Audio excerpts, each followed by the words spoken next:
Lenora Faye. I'm the creator of The Bitchy Bookkeeper, which is a child-free lifestyle brand. Hi, I'm Kristen Tetzi. I'm a writer who's done some journalism, some child-free centric blogging. I write on Medium. I'm also primarily a fiction writer.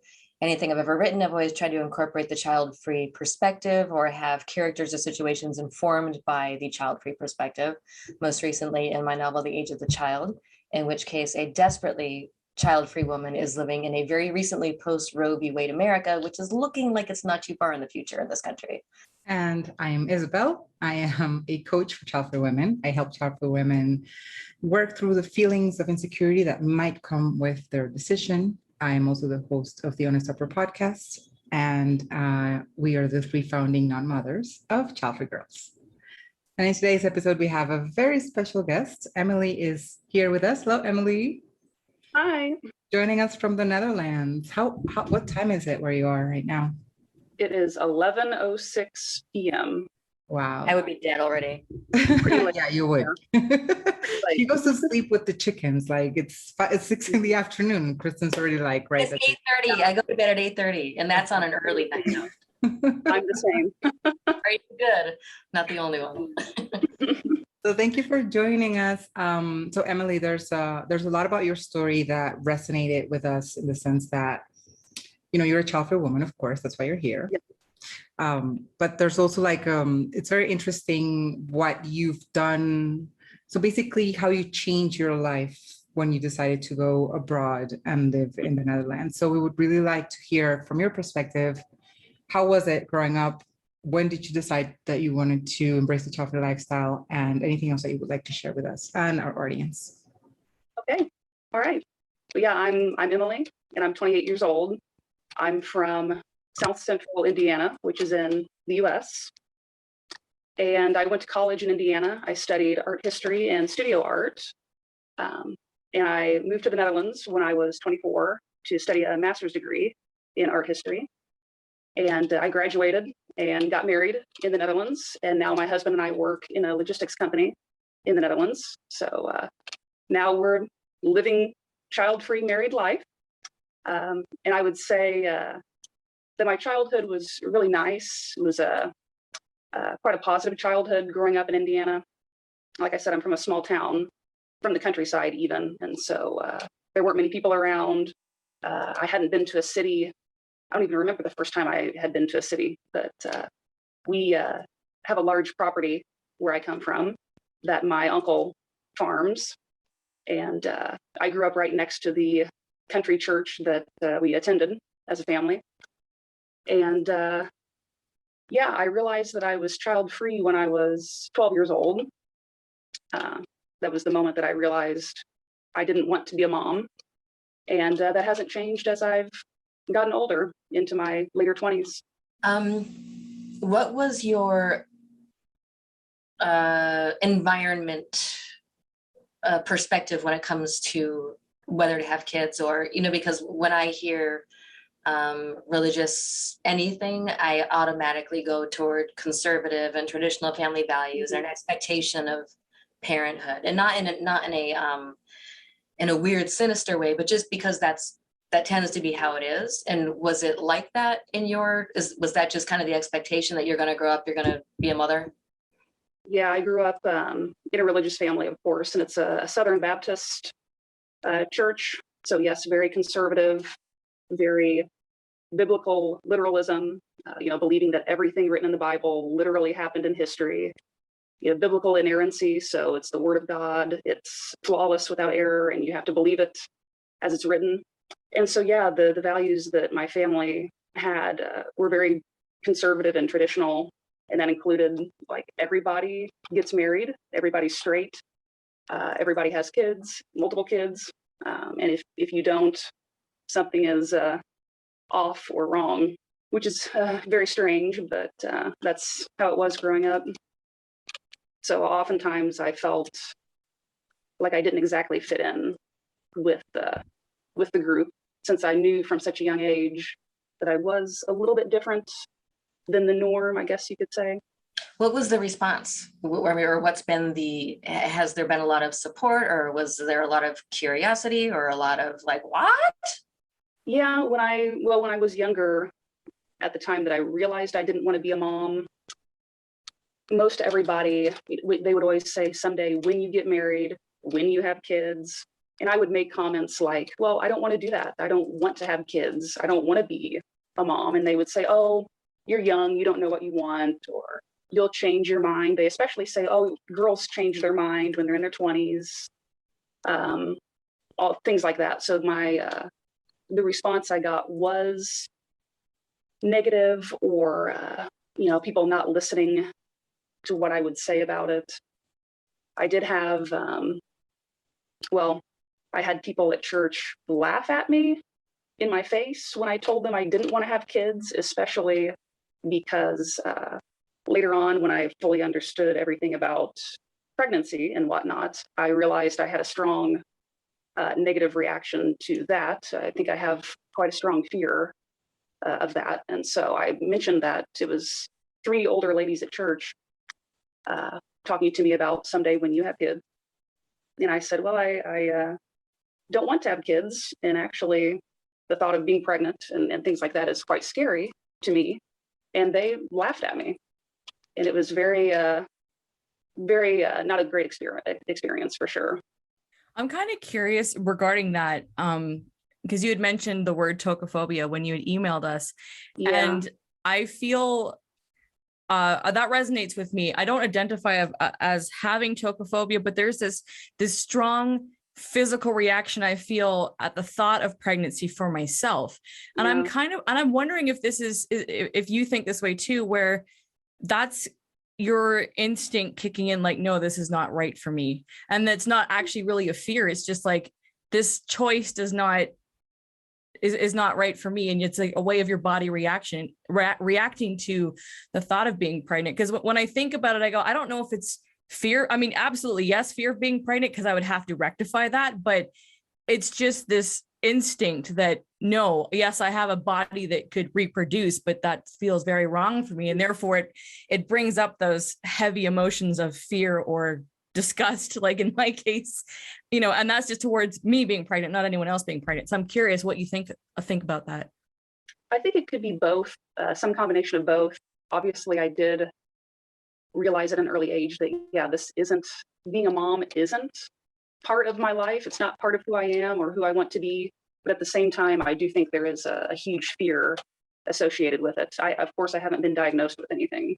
This is recognizing something within myself. But I think it's both. I think it's mostly just realizing that that's not me. It's not the life that I want to have, but also some element of fear as well, for sure.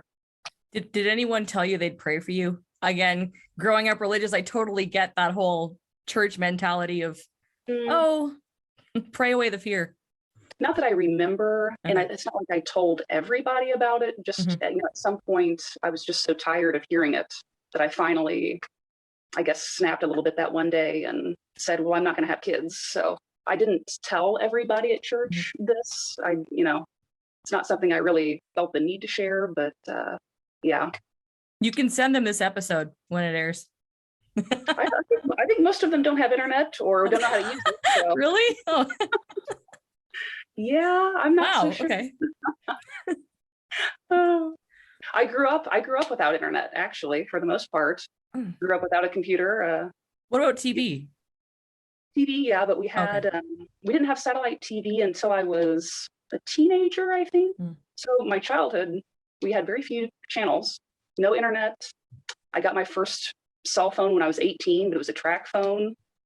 I got my first smartphone when I was 21, but I hesitate to call it a smartphone. It was so shitty.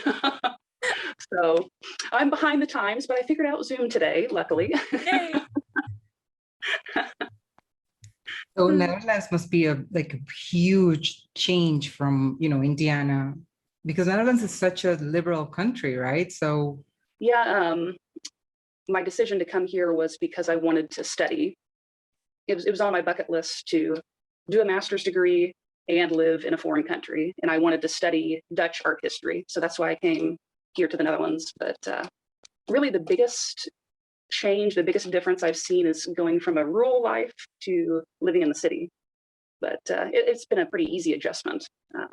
not difficult for me at all. But someday in the future, I would like to live in the countryside again. But for now, I'm happy where I am. But yeah, the change in mentality here has been quite refreshing, I would say, because people do tend to be more accepting of other people, and they recognize that people can make their own decisions with their life. And so when I've had conversations about my decisions, and especially being child-free here in the Netherlands, most of the time, it's been positive and accepting. So quite the opposite experience from back home. So I don't have any complaints about it here. Yes, they are quite progressive. But there's something that I wanted to ask you, because you did mention in your email that your husband is Greek, if I remember well, right? So the people that I met from Greece have also very traditional values. Was it hard for you to like get on the same page regarding kids, or was he also child-free from the get-go? But we met, we both didn't know each other before we moved here, of course, but we both independently moved here to study at the same time. We ended up living in the same dorm building, in the same hallway. So that's how we met. And we instantly became best friends. And actually, I brought up the fact that I didn't want to have kids pretty early on into our relationship. And to be honest, it was an easy decision, and it was something that we agreed on from the beginning. We've discussed it multiple times in the 4 years that we've known each other, but for the most part, it's been an easy agreement. I don't know that he was necessarily child-free before meeting me. I don't think he knew what that concept was, but I don't think he has ever really wanted to have kids. So.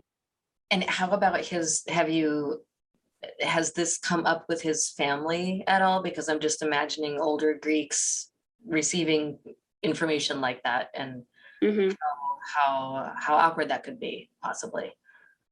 No, it hasn't been awkward. I think the only family member that we've told is his mom, but she's a very nice lady, very accepting. She likes meeting different people who have different ideas from her, and so she told us it's not her favorite decision that we could make, but at the same time, she's completely accepting of it and recognizes that, this is our life. We have to decide what's best for us. So no, there's been no problems with telling her. I don't know if she's told any other relatives or not, but so far there's been no bad reaction on the Greek relative side, more so my side. Like you found one of two Greek males who don't want kids, and my sister is with a Greek and she doesn't have kids either. Hey, there must be more. Maybe there's more. And I can recommend marrying a Greek guy for sure. I have no complaints about it. So go out there and find a child-free Greek man. Isabel.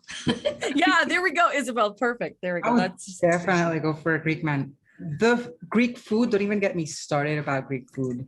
Oh yeah. Right? And the people are so nice, and like the country is so beautiful. I would definitely do that, but they have to be child-free. And my guess is most Greek men are not. Yeah. I guess that's the case in many countries, but who knows? But maybe they can be convinced, though. You just find that open-minded one. Like you said, your husband wasn't really like, completely child-free, but he had motivation to remain that way. So, maybe they can be convinced. I love it when men choose men, just people in general, choose their partners over the unknown mini-me copy of themselves. I love that. The nicest thing, one of the nicest things he's ever said to me is when he said that he loves me, not my reproductive capacity. Aww. That was that is awesome. That's beautiful. That is. Yeah. Note to the guys watching out there. That's what you say, or anybody else who wants to say that to you. Yes. Absolutely. You say it and mean it. True. Yes. Genuine. Absolutely. Agreed. Yeah. I don't know if you guys have seen this. It just reminded me, it has nothing to do with being Greek or anything, but it's just you know, how some people just set out to like find someone to reproduce with and not necessarily a partner. Yeah. There's this It's new, crazy. it's insane. There's this new, really, really bad series on Netflix, and it's called like Animal Beast something. I don't know. It's just like people are dressed up. So it's like blind dating, but it's not really blind because you are seeing each other. But the thing is that they're like in full makeup. So they're like full makeup, dinosaur head or panda, like the whole FX thing. You can't see the people. You can see the person's like even skin tone, nothing. It's so bad. It's so bad. Anyway, there was this woman who, and basically they have 3 dates with other people who are also like completely full on makeup. You can't see them, and then they reveal themselves after you choose somebody. And one of these people who was there, a woman from the States, she was like, she told this guy's like, I'm here looking for my husband because I need to, I need a baby. Somebody to put a baby in me like right now. And I was like, somebody, like, if I go on a date and a guy's like, I need to put a baby on somebody right now, I would like run into directions so fast. Exactly. Do they not realize that a baby has to be born before it's a baby? Like, technically, I just don't. And there's that whole term, put a baby inside. I mean, I know what cringe word is like, why would you tell that to somebody you just met? Like, and it's insulting to the baby. Like, it's when people say, I want to get a puppy. I want to have a puppy. Well, do you want a puppy, or do you also care about the dog that it's going to be someday when it's not this cute little puppy that grabs your kid's attention and they love it? You know, do you want the baby, or do you want to care for the person that it'll be someday? So it's even rude to the potential baby. You're right, because they become adults, they become taxpayers. Like there's more than just that infant stage, which Taxpayers. Well, hopefully, you know, that's an accomplishment. If you can raise a taxpayer, if your children are not paying taxes when it's appropriate to, there's a problem. Yeah, they become adults and then they open Twitter accounts. That's what I was. That's a good segue. Yes. And when they open Twitter accounts, and then you realize exactly who your kids are. So, oh my gosh, let's get into it. Like, link their mother's or parents' profile on their Twitter or something, so you can just like retweet, like, I don't know, send like, this is what your son is telling me. You know, this is what your daughter's saying right now. It would be fun. So speaking of which, speaking of Twitter and twits who tweet. Who wants to start off that conversation? You do. I do. Yeah. Okay. Well, Kristen, do you want to read off the tweet that got this started?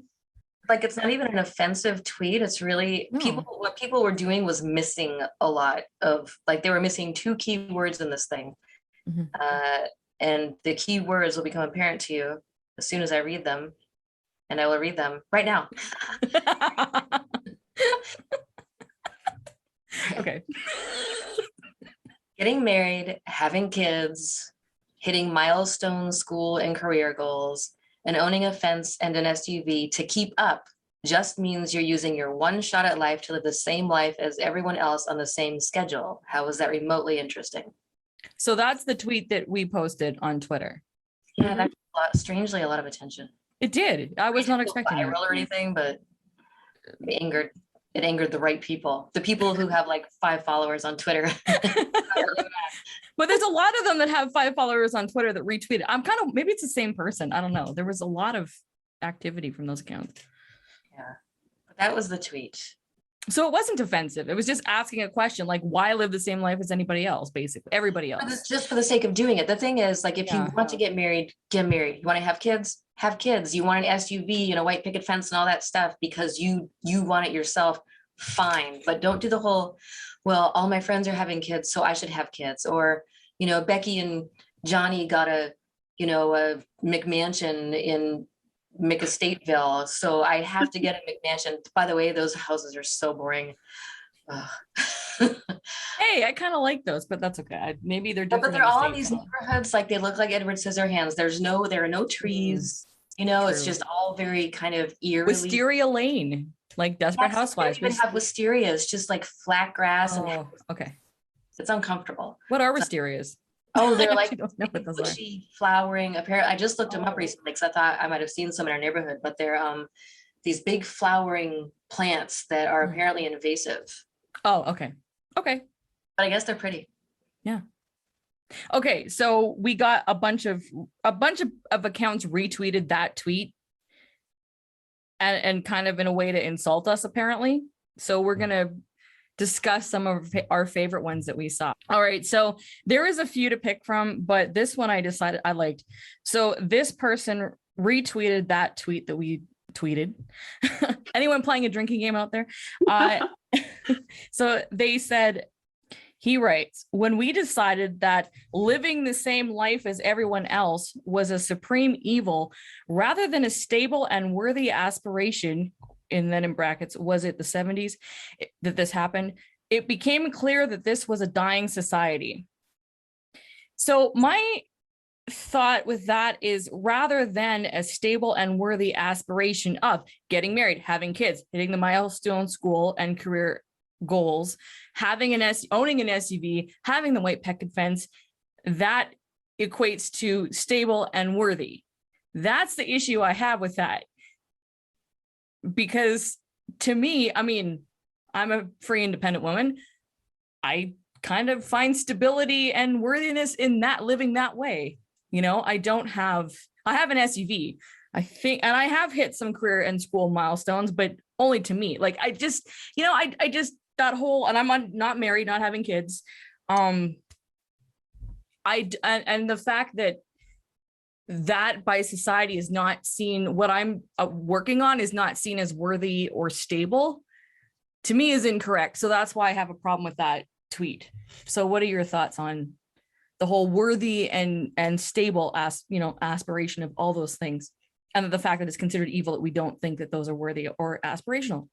I don't know if this applies to other people's experience, but to me, it seems like the people with the most perfect personas are the most unstable or unhappy. I mean, just because you have a huge house, you might have a terrible marriage, or you might fight with your kids every day, or you might be bankrupt, who knows? So, to assume that just because it looks good, it must be good is a terrible assumption. Mm-hmm. And it also kind of impulses, I don't know what Kristen's reaction is. She looks horrified. I'm also to the fact that those items mean stability. Like, you're talking about the big house, you're talking about bankrupt. Like, owning an SUV isn't cheap, especially if it's a new one. Owning a house, the mortgage, like, you're working your ass off to pay for all those things. Yeah. Having all those kids, throwing that in the mix, like, added stress. Exactly. Like, how is that stable? Because I don't think any of us know anyone who is living a calm life having all of those things. They may enjoy it. I'm not saying they don't enjoy it, but the calmness of life, I think the people that live the simplest, that have absolutely nothing, are the most calm people I know. And they don't have any of those things. That applies to me for sure. Definitely. Yeah. Yeah. Yeah. And there's no objective right or wrong. I mean, having a certain type of house isn't objectively right or evil. It's not a moralistic issue. It's just what you want to do with your life. Mm-hmm. The one thing that sort of catches my attention about that response was, was it the 70s? Like, what happened in the 70s? Is this person referring to I was born. Human rights? You were born. Okay, Kristen was born in the 70s. What else happened in the 70s? I don't know. We weren't born yet. What else happened? The 70s wasn't like the disco era. Like, people were doing drugs and I don't know. But apparently the world started turning in a horrible direction. And what's the Vietnam War? What was it? Feminism, Gloria Steinem, all that stuff. Yeah, but I think feminism came before even, Well, no, but I think there were so many different waves of feminism. We could go all the way back to suffragists or further, but I think the 70s was yet another wave of feminism. Okay. And was this North American based? Yeah. Okay. So he's referring, or that person's referring specifically to the moment when women started reclaiming for equal rights and equal treatment. And maybe started entering the workforce more heavily. Yeah. Right. So, oh my God, how terrible. Okay, so that to me was a little bit like, I don't understand what this person is referring to. But now that I think about, if they're really talking about, how dare women try and get the same rights and, Exactly. opportunities than men, instead of staying at home in the kitchen and, with their white picket fence and their SUV or whatever. Mm-hmm. That sounds spiritually boring, as Kristen would say. And I think it would even sound spiritually boring to a lot of women who actually want to become mothers too, Yes. it has nothing to do with wanting to reproduce or not, in a sense, right? It's also about wanting to do something different of your life. Because even to that point, Isabel, even the people or even the women that are wanting to pursue motherhood, it's presented now where you can have it all. Like, you can have your career, you can live your dream life and raise children, like, as part of the whole package. Whether that happens in reality or not is another story, but it's presented, unless you're reading the Transformed Wife Twitter account, it's presented like you can go out, you can still travel, you can take your kids with you, you can be Angelina Jolie and adopt half the world and give birth to half the world and still make movies and still be a director. Like, it's presented that way, at least here, to, North America and probably Europe too. I don't know that specifically, but, it's not necessarily, again, it depends on what crowd. I mean, the church crowd would probably say something different, like women should stay home. Because that was my experience, like, growing up. But it's like, you can do all these things and be a mother and do it all. Like, it's still presented that way for a large part here in North America anyway. I just think it's really interesting how many men get excited about the idea of women, and I don't mean excited in a good way, about the idea of women wanting to do something besides being at home. Like, some of them get really upset about it, and they think women are going against their biological imperative or their nurturing imperative or whatever. And I don't think they're too concerned with the idea of us going against nature. I think they are concerned with what it means for them and how difficult it will be for them to find a woman who will tell them where their socks are when they can't find them, and who will pack their lunch for them and basically treat them like they are their children, but also have sex with them, which I've always found very creepy. I mean, there are really a lot of men who want women to take care of them the way their mother did, but they also want to fuck them. And that's a problem. A mother with benefits. Yeah, no. Yeah, No, I wasn't going to marry a guy like that, for sure. No. No. He can take care of himself. Yeah. yeah. A mother. I mean, that's a man. A man is someone who recognizes that as a grown-up, and I don't mean a man like macho, masculine, whatever. I mean an adult person is someone who doesn't have to be told to help clean the apartment, who doesn't have to be told to help do the dishes, it's someone who takes the initiative and just kind of does it. It's not the partner's job to be like, honey, would you mind helping me with the dishes? Cause you know what I mean? My husband is sweating right now. Well, why do you have to? No, he's great. No, we don't have any problems. But sometimes I do have to remind him we have some dishes to do.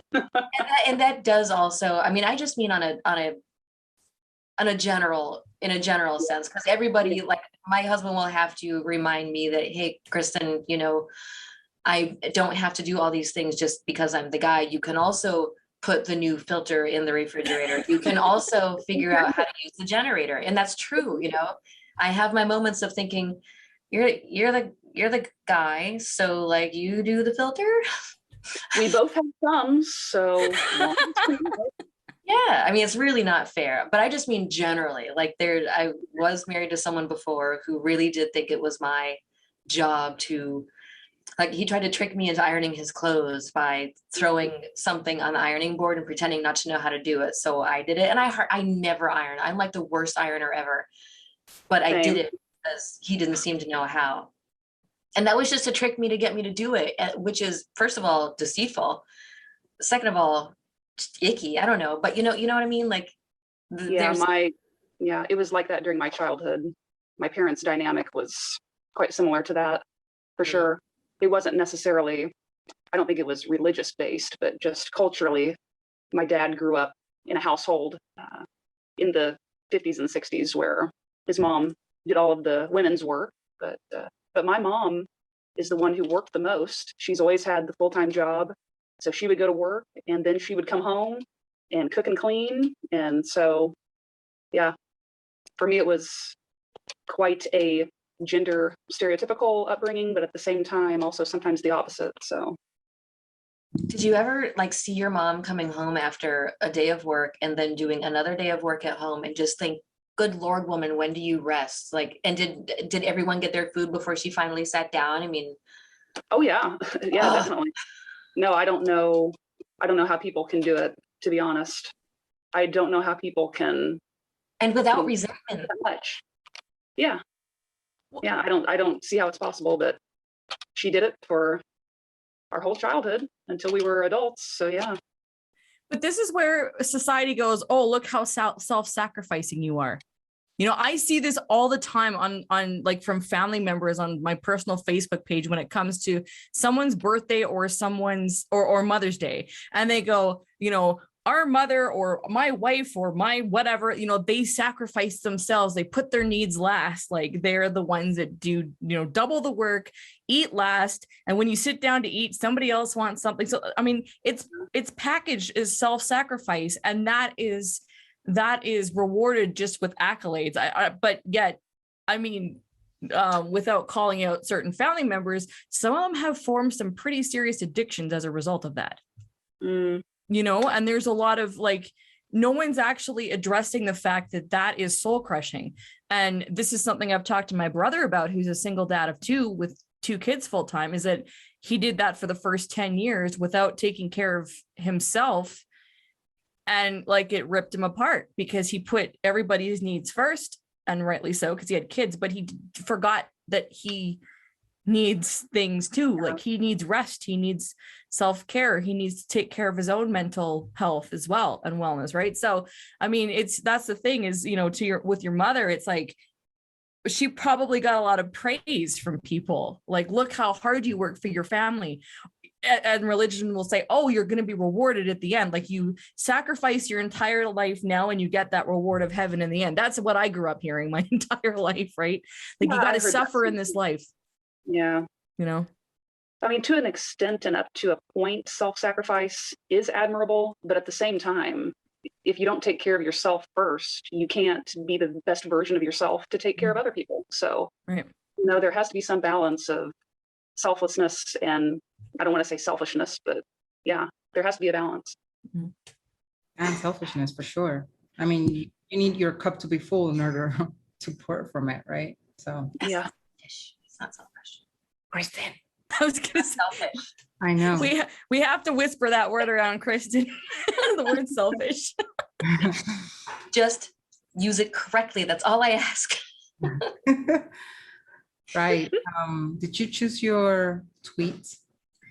I have a couple. I made a face earlier because I had just found the one I want to use when I saw another one that I did, because I never looked at the quoted retweets or the quote retweets, you know, where they put their own comment first.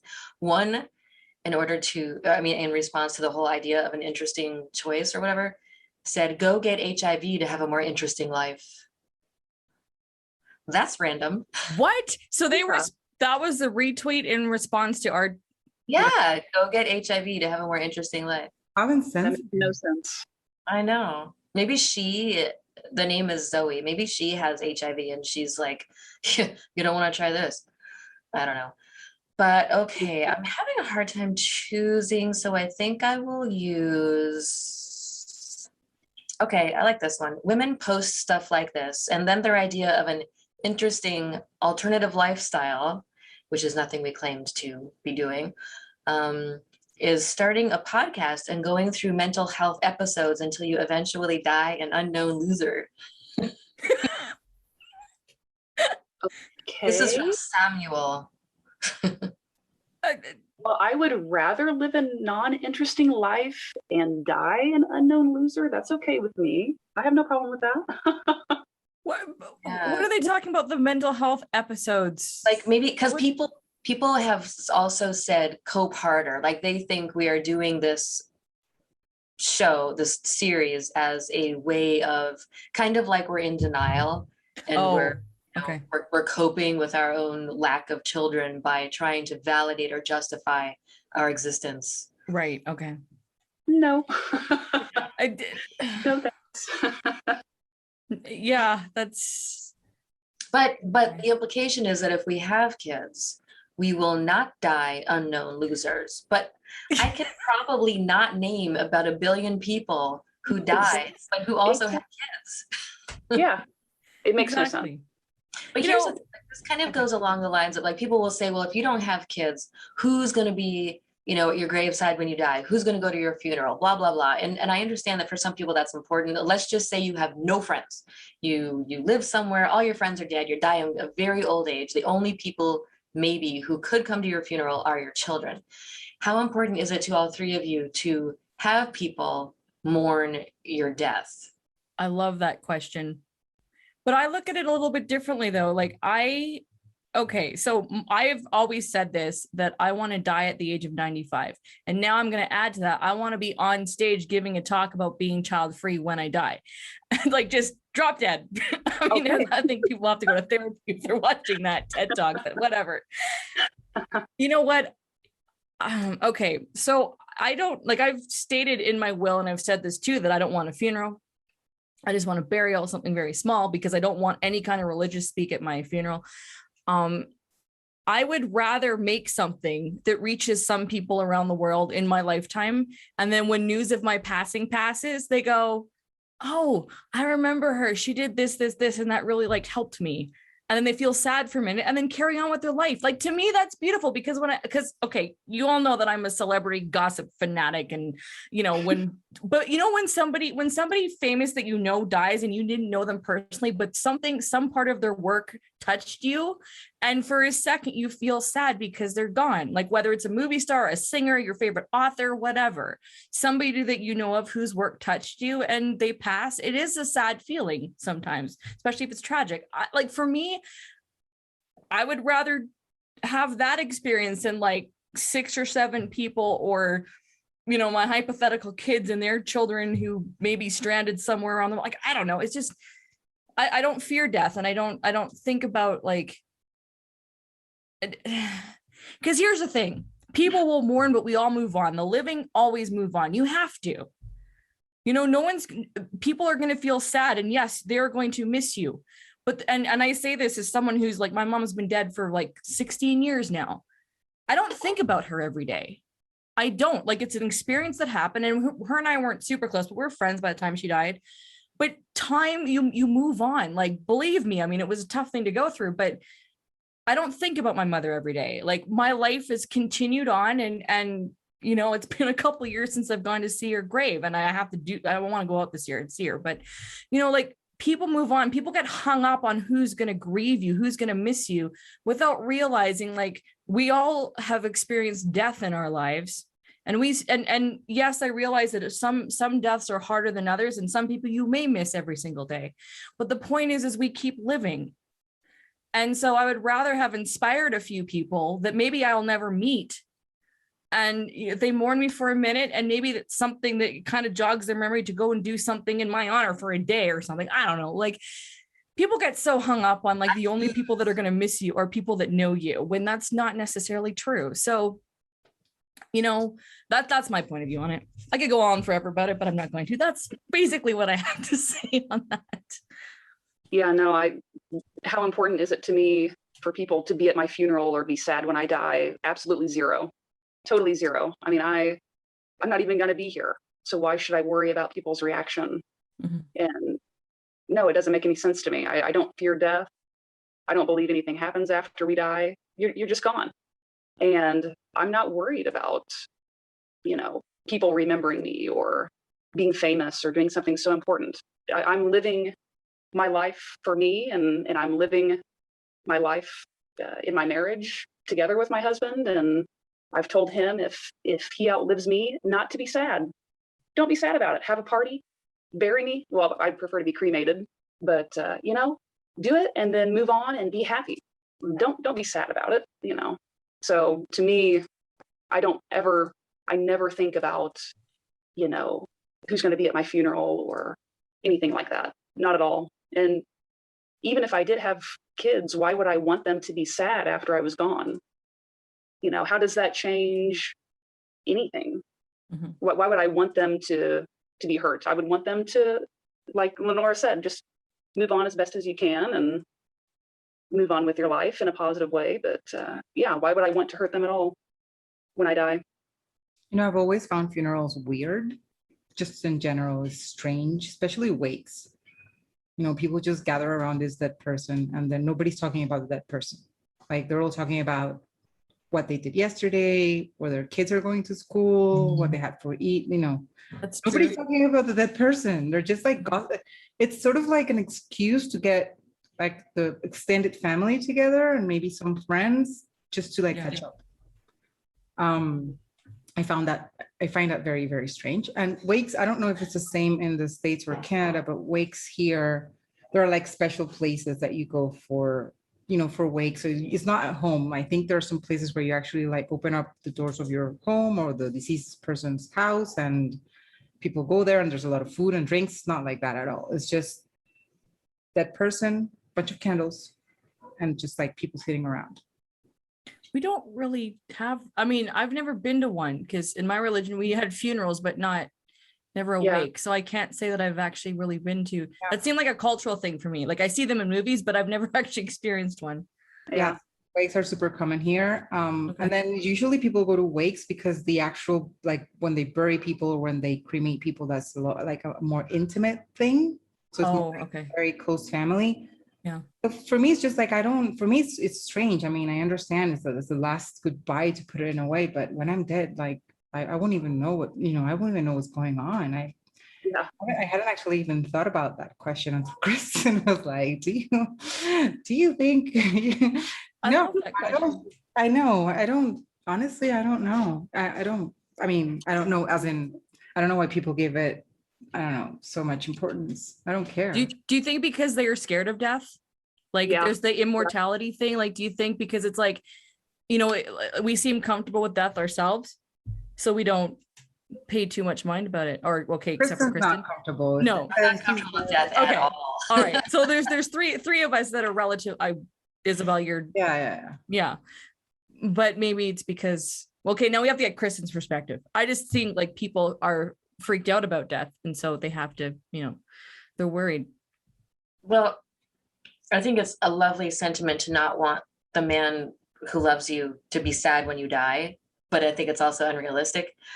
I'm sure he'll not get over it eventually, but there is like, if someone, the shitty thing about dying is that kind of like the more you love someone, the more upset you are when they're gone. So I hope he's sad for at least a week. Come on. You'll have to wash all the dishes himself. I'm sorry. Oh, man. Not because you want to hurt him, but just because, it is a loss and sadness happens because you love somebody. But I also think that to want someone to be sad, like I don't want to die before my husband because I don't want him to experience that. Just like I don't want to die before me because I don't want to experience that. I think we should die like in a notebook at the same time holding hands. Aww. Exactly. I'll accept it. But if I did die and I had the kind of consciousness that was around to see his behavior afterward, if he were totally fine and going out and having a party, that would upset me. On the other hand, I don't like, I wouldn't say that I would want people to be sad. Like expecting some sadness from him when I die is different from saying I want people to be sad when I die. Like it's important to me that people are around to mourn me, to make my life feel like it had value. That is not the case. And I totally agree with you. And I was going to say that if you didn't, that it is, it's not loving to want to have your children go through that, because it's incredibly awful. My friend Tina, after she lost her mother, she said that if she had known how painful that was going to be, she might not have had kids because she hates the idea of putting them through the loss of her. And I think that's a really beautiful realization to have. I mean, why would you want your kids to be sad? I mean, if I had kids, I would honestly, genuinely, like, I want my husband to be sad because maybe I'm a bitch, but I want him to be sad when I die for a little while. I would not want my kids to be sad. And I don't know if that makes sense, but I mean, I love him, but I also have a sort of romantic possessiveness, territorialness that wants him to feel my absence. But I think if you have kids, you love them in a different way. Like if I died, I would rather my dog not notice than wonder where I am and be sad and be confused. You know what I mean? That's an interesting thought. You would rather have your husband be sad. I mean, I get it. Well, I mean, here's the thing. You do, the people that you care about the most, you want them to miss you and think about you. But so yeah, that's not wrong. I mean, because I mean, like, I would think he was a sociopath if he weren't sad if I died. Like, that's right. I mean, well, I mean, the truth is they are going to be sad. They are. I mean, you know, I watched like my dad go through that because him and my mom were together their entire adult life, and then she passed after, you know, they'd been married 27 years and dated before that, and so, but he is, and she was like, I hope your dad remarries when I die. And he has a good life with his wife now, but there was still, and he still speaks respectfully of my mom and lovingly of my mom. And he's not like he brings her up every time, but he's honorable of the memory. And when her sister and her brother passed, he spoke at the funerals, and, he even mentioned, like, as much as I've had conflict with my dad, he said, to the congregation, he was like, I have the support of my wife, Kathy, to speak here. And so he spoke, in loving memory of that family, and my mother included in both. And so I've seen my dad be respectful of my mom and also respectful of his current wife. So, I mean, you do, like, there's you do move on, and it's however the person goes through it is however the person goes through it. And, but I think, like, honestly, I mean, we've all lost somebody that we care about, in certain degrees, and time does make it easier after, as things go, as time goes on, it just does. But it's going to be natural for them to miss you. I mean, hopefully for like romantic reasons, not just like, damn it, I got to clean the house by myself now. Like, yeah, exactly. Well, and he and I, we talk about this every once in a while. And I say that, I want you to be happy and I want you to move on. And if you want to find a new wife, that's great. But if I come back as a ghost and I get a little bit jealous sometimes and something flies off of your bookshelf, it was me having a moment. But I was just jealous for a moment, but continue. I'm just here as a ghost, so. That is so awesome. That's so like awesome. All the rest of the time, I'm very happy for you, but ghosts have moods too. But I think Michelle, it's okay. It was me. But I think that's healthy though. I mean, it's cute, it's hilarious, but it's also, that's a good sign. Like, to me, as as someone who's not a romantic person, I think that's sweet, because that means you still care. Like, there is, like Kristen says, that romantic possessiveness kind of whatever. Like, you would want your spouse to move on with somebody worthy of them, Eventually. I don't know how we got on this topic, but it's interesting. But yeah, like, it's eventually. So what's acceptable? 5,000 years. What about you, Emily? What's an acceptable time to move on? I don't know. Well, I don't know. A couple of years or something. Okay. A year. I don't know. Is a year too short? Whatever is appropriate. Okay. For finding the right person after me, if that even happens. I'm so curious by this conversation, because now I want to know, and I want to know Isabel's answer, but I also want to know, like, if your spouse died, like, and you, like, how fast would you move on? I would never. Never? Okay. No, is that because you're like, you've had it, you've done, you just want to be single, like, just enjoy the rest of your life without somebody? In my case, I've had the best. Like, he's always been the one I wanted. Like, he is the one for me. So once if he were to leave, I don't need to be partnered up with somebody. I don't need, I had the best. I might, Yeah. play around, but you know. Yeah, I tell my husband that if he dies or leaves me, I'm going to become the world's first atheist nun. That's what I'm going to do. Yeah. That's a good Yeah. plan. That's a great plan. That's my plan. Either that or live in a van or maybe both. Who knows? I mean, Probably you could none. like that Francis, what's that Francis McDormand movie? Nomadland. Yeah, Nomadland. Yes. That's I thought about that. Like if I told Ian that if he died, I would probably like when I had no more pets, I might join the Peace Corps or just do something wild, just be off on my own because who cares? in a van. That's all you need to be. Isabel, you and I think. With a shag rug and a little disco ball, eh? Exactly. Back to the 70s and everything crumbled. Exactly. That's awesome.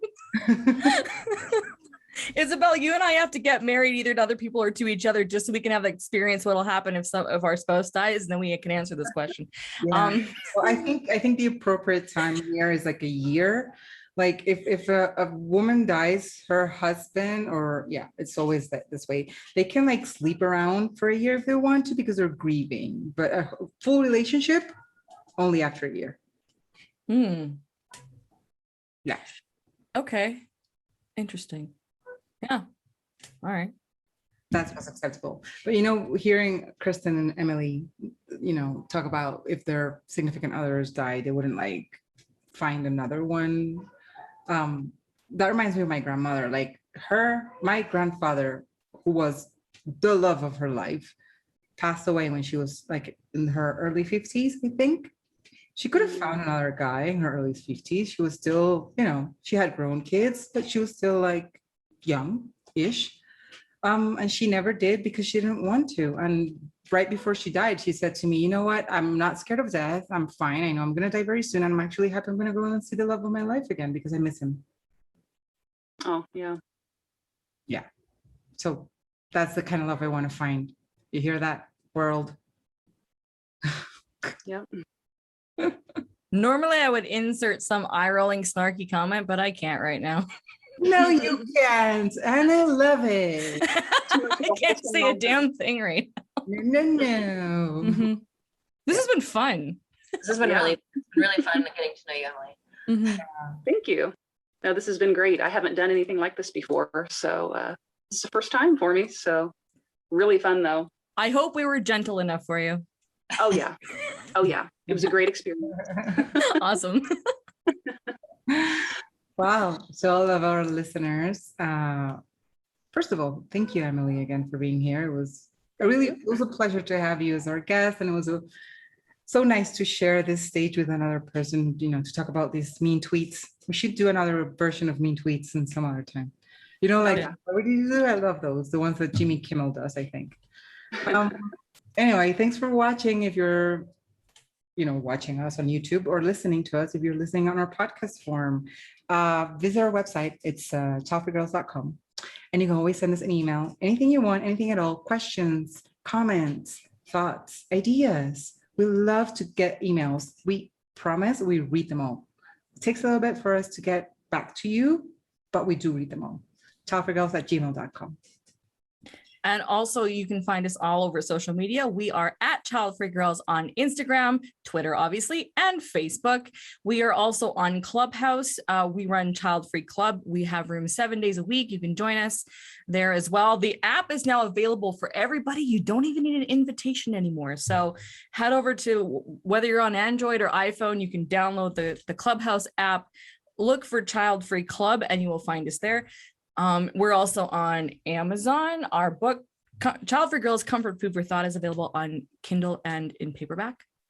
And yes, that's it for social media.